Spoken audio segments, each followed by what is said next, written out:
हमारी इसी स्टोरी पर बात करने के लिए दिल्ली के एक बड़े निजी स्कूल के एक सीनियर टीचर हमारे साथ हैं। सुरक्षा कारणों से हम उनकी पहचान आपको नहीं बताएंगे, लेकिन कम से कम ये तो बात करेंगे हम उनसे कि दिल्ली में या देश में जो निजी स्कूल हैं, निजी विद्यालय हैं, उनमें पढ़ाने वाले जो शिक्षक हैं, जिनको हम गुरु कहते हैं और गुरु का दर्जा तो भगवान से ऊपर दिया गया है, उन गुरुओं को क्या दिक्कतें आ रही हैं। तो गुरु जी, तो सबसे पहले स्वागत है आपका TV9 भारतवर्ष पर। निजी स्कूल और सरकारी स्कूल, सबका मकसद है अच्छी शिक्षा देना, लेकिन जो इंसान उसमें काम कर रहा है, चाहे वो टीचिंग स्टाफ हो और चाहे नॉन टीचिंग स्टाफ हो, क्या उसको बराबर की सुविधाएं मिल रही हैं? क्या उसको देश में बराबर का वर्क एटमॉस्फेयर मिल रहा है? खासकर निजी स्कूलों में अक्सर शिकायतें आती हैं टीचर्स के शोषण की। तो पहले आपकी इस पर क्या प्रतिक्रिया है? दिल्ली और महानगरों में इस तरह की समस्याएं कम देखने को मिलती हैं, लेकिन विशेष रूप से जो छोटी जगह हैं वहाँ पर जो मालिक होता है वो अपने मुनाफे के लिए कुछ इस तरह की भी हरकतें करते हैं। मैं उन्हें हरकतें ज़्यादा कहूँगा कि वो कई बार क्या करते हैं कि आपके अकाउंट खुलवाएंगे, आपको पूरा पैसा अकाउंट में जमा करवाएंगे, लेकिन बाद में उसी समय आपसे कुछ कैश जो है वो वापस में ले लिया जाता है। अब क्योंकि परेशानी ये है कि छोटी जगहों पर जो लोग इस तरह के व्यापार में लिप्त हैं, असल में वो व्यापार ही कर रहे हैं, उनका शिक्षा से कोई बहुत विशेष लेना देना नहीं है, और इसी वजह से वो लोग जो हैं वो बड़े प्रभावशाली लोग हैं, इसलिए उनकी शिकायतें भी जो हैं वो शासन प्रशासन तक बहुत कम मात्रा में पहुंच पाती है। छुट्टियों वोटियों का क्या हिसाब रहता है? जो इस तरह के जो निजी स्कूल होते हैं, मतलब वही जो मैं तीसरी कैटेगरी आपको बता रहा था, जो यहाँ कोई एक मालिक होता है, वो तो इस बात की भी परवाह नहीं करते कि सरकार ने यदि रक्षाबंधन की भी छुट्टी दी है और यदि मालिक को कुछ आपको बुलाना ही है तो वो आपके लिए बुला लेते हैं। मेरे सामने एक और टीचर है, लेकिन हम उनकी भी सुरक्षा की वजह से, या वो नहीं चाहती कि वो अपनी पहचान लोगों को बताएं, हम उनकी पहचान आपके सामने नहीं रख रहे हैं, लेकिन सच्चाई तो आपके सामने ज़रूर रखेंगे। स्वागत है मैम आपका। मैम, पहले आप अपने बारे में बताइए। आपने मुझसे बताया था अभी ऑफ द कैमरा कि आप कुछ बड़े नोएडा के कुछ बड़े स्कूलों में काम कर चुकी हैं। किस क्लास में पढ़ाती थी? कब करियर शुरू किया आपने? मैंने 2008 में अपना करियर शुरू करा था as a play group teacher. फिर उसके कुछ टाइम बाद मुझे एक बड़े स्कूल में, बहुत ही नामी स्कूल में अपॉर्चुनिटी मिली काम करने की।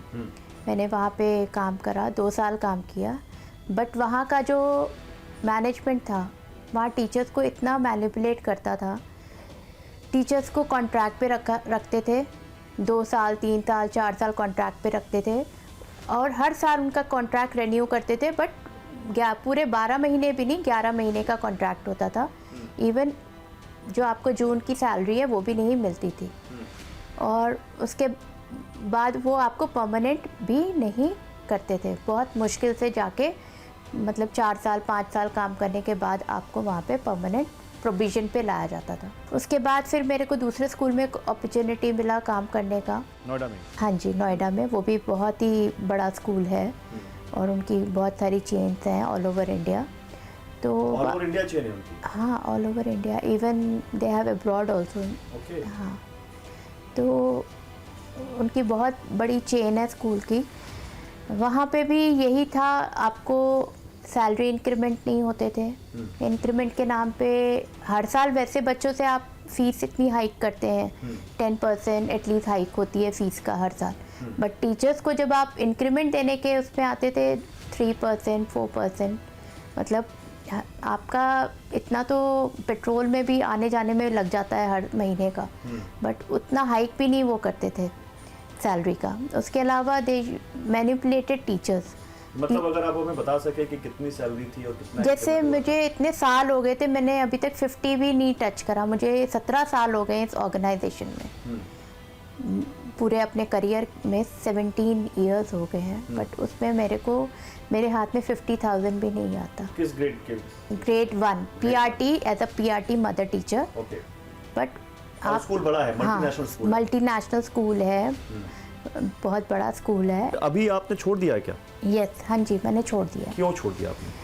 क्योंकि पहला रीज़न मेरा सैलरी का था, सेकंड रीज़न मुझे बहुत ह्यूमिलेट किया जा रहा था, जो विच वॉज नॉट टॉलरेबल। ये छुट्टियां वगैरह सही मिलती हैं वहाँ पे? मिलती थी आपको? मतलब EL मिलती है, सिक लीव मिलती है, प्रिविलेज्ड लीव मिलती है? We just have EL।